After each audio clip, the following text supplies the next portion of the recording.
people do not give it credence that a 14-year-old girl could leave home and go off and avenge her father's blood.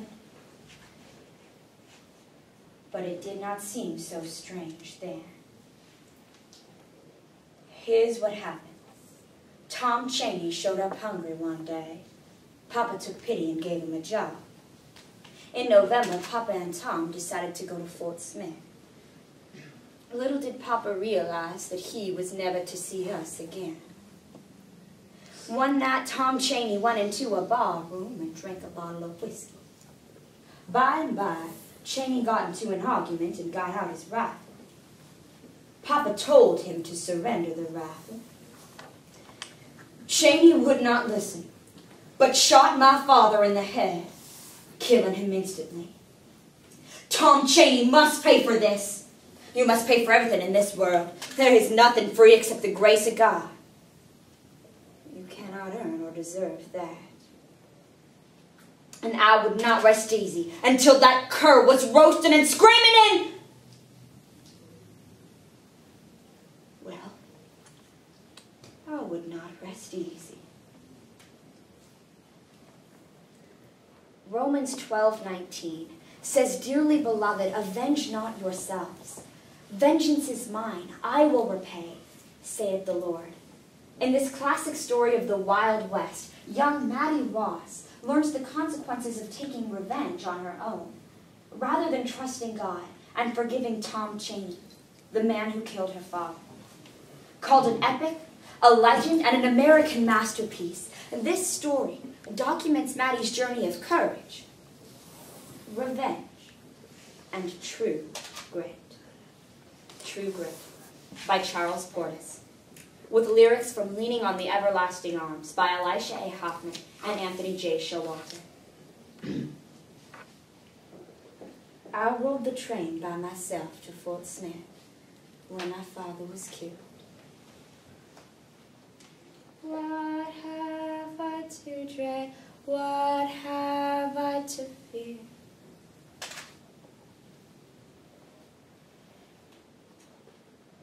Is this the sheriff's office? My name is Maddie Ross. I have come to see what has been done toward the apprehension of Tom Chaney. We do know this much. He's now over in the territory. But I have no authority in the Indian Nation. He's now the business of the U.S. Marshals. When will they arrest him? They'll have to catch him first. I aim to see Chaney shot or hanged. Who is the best marshal they have? The meanest ones. Rooster Cogburn. He is a pitiless man with real grit. Fear don't enter his thinking. Where can I find this Rooster? Try the courthouse. Mr. Rooster Cogburn, I would like to speak to you a minute. What do you want, girl? They tell me you are a man with true grit.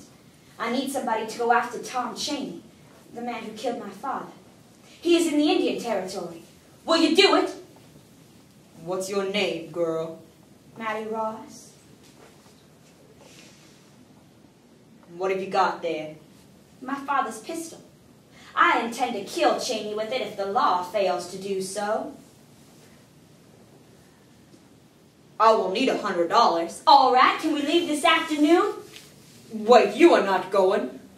Well, this is no place for a kid. No, I don't care anything at all for all this talk. I aim to get Chaney, and if you are not game, I will find somebody who is game. They told me you had grit, and that is why I came to you. I am not paying for talk.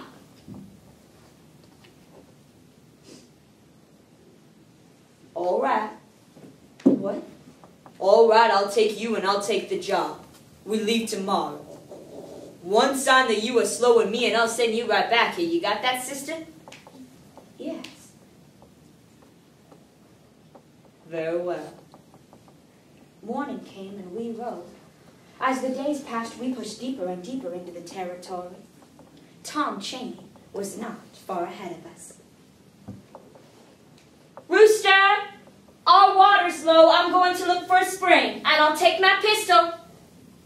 Don't be gone long, sis. What What a blessedness, what a joy to find leaning. What on earth? On the other side of the creek was Tom Cheney. Well, I know you. Your name is Maddie. Yes, and I know you, Tom Cheney. What are you doing here? I came to fetch water. What are you doing here in these mountains? I am here to take you back to Fort Smith. What I want you to do now is come across the creek and walk in front of me up the hill. If you refuse, I will have to shoot you. Oh, then you would better cock your piece. All the way back till it locks. I know how to do it. You will not go with me. I think not. You are going with me. I did not think you would do it. What do you think now? You killed my father when he was trying to help you. I regretted that shooting. Now I'm shot by a child. Get up on your feet and come across that creek before I shoot you again. He made a quick move for a piece of wood, flung the heavy piece, and it caught me in my chest. He jerked me up on my coat. I heard Rooster crashing down through the brush behind us, but he was too late. Who was down there? Marshal Cogburn? Rooster! Ah! Can you hear me? Hey! I will kill this girl! Oh! We made our way up the hill and ascended to the bandits' lair with no other signs of Rooster. You sit there and be still. There is a bottle of rattlesnakes in that pit, and I'm going to throw you in. How do you like that? For the first time, I feared for my life. Who was to blame? Marshal Rooster Cogburn. That fool had abandoned me in this howling wilderness. Was this what they called grit in Fort Smith? I called it something else. Hands up, it is all up with you. Rooster, I mean to kill you in 1 minute or see you hanged in Fort Smith. I called that bull talk for a one-eyed man. Rooster charged directly at Tom. It was some daring move on the part of the deputy marshal whose manliness and grit I had doubted. I ran from Cheney, and while he was distracted, grabbed my pistol, ready to send a lead ball of justice too long delayed into the criminal head of Tom Cheney.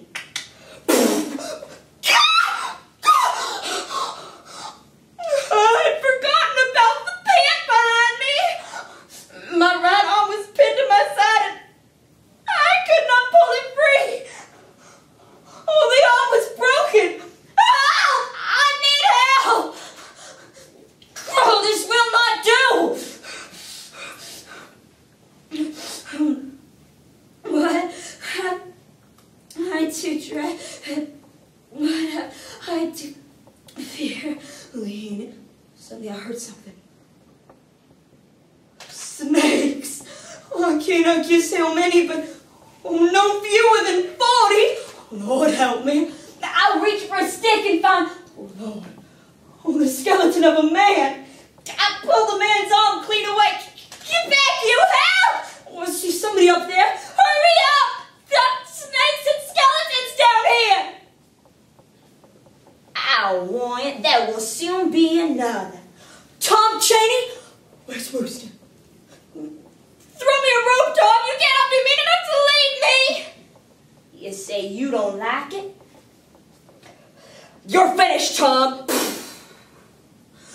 I need help! Are you alright? No, I'm in a bad way! There are snakes all about me! Ah! I am bit! Rooster came down from me himself and pulled me out of the pit.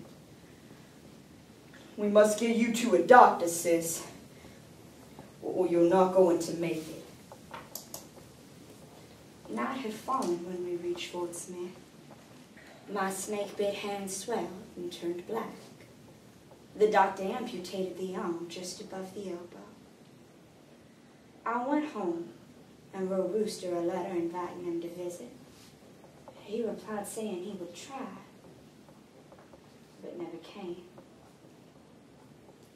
From time to time, I received bits of news about him. In 1903, I got word that Rooster had died. Time just gets away from us.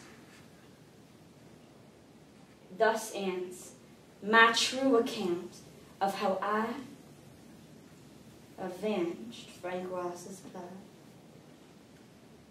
and paid for it for the rest of my life.